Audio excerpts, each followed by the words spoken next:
One night a week in Australia's biggest city, there's a long queue. Not to get into a bar or a restaurant, but for a pair of shoes or a jacket. People from all walks of life waiting patiently, a sad sign of our cost of living crisis.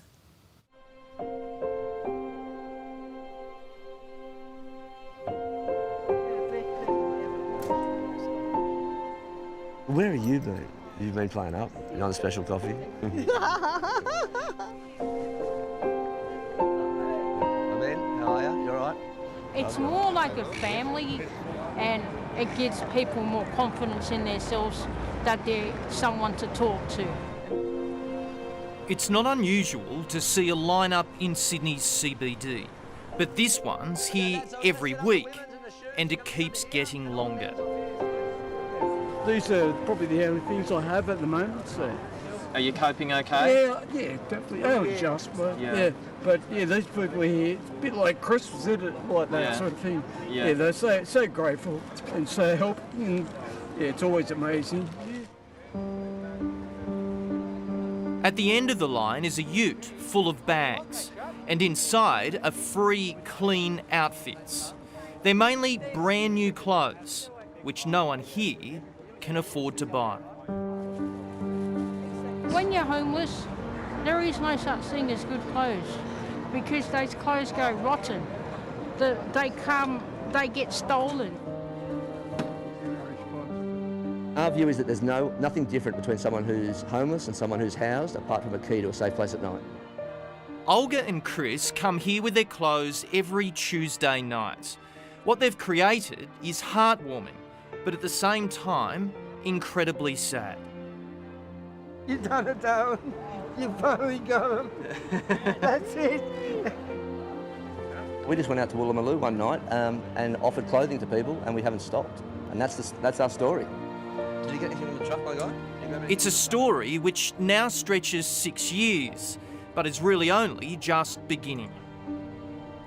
He's a bit of a celebrity, this gentleman, towards people that are homeless. They look up to him as a person, a special person in people's lives. We love the people in this space. We hate the way the space has been perceived and how it's set up, and we just want to change it.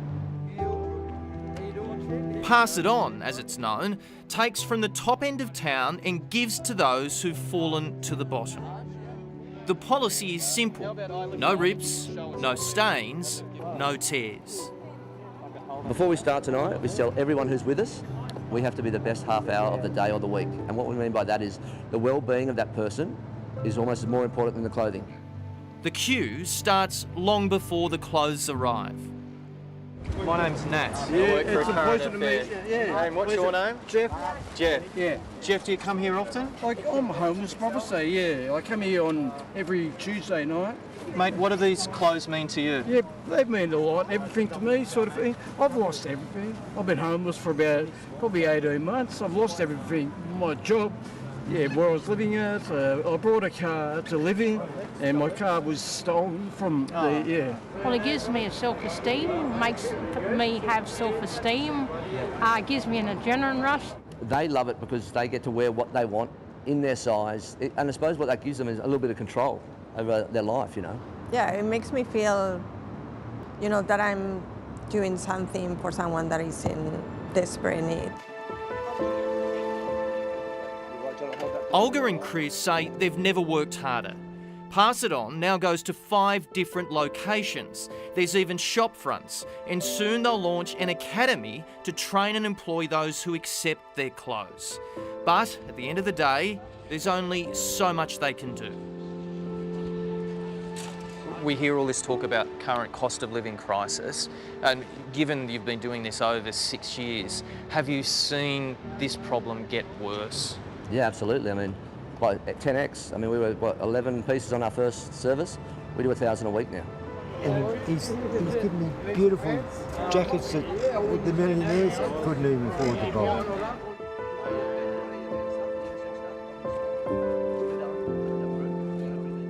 In a country which prides itself on a fair go for all, this is a striking illustration of the Great Divide.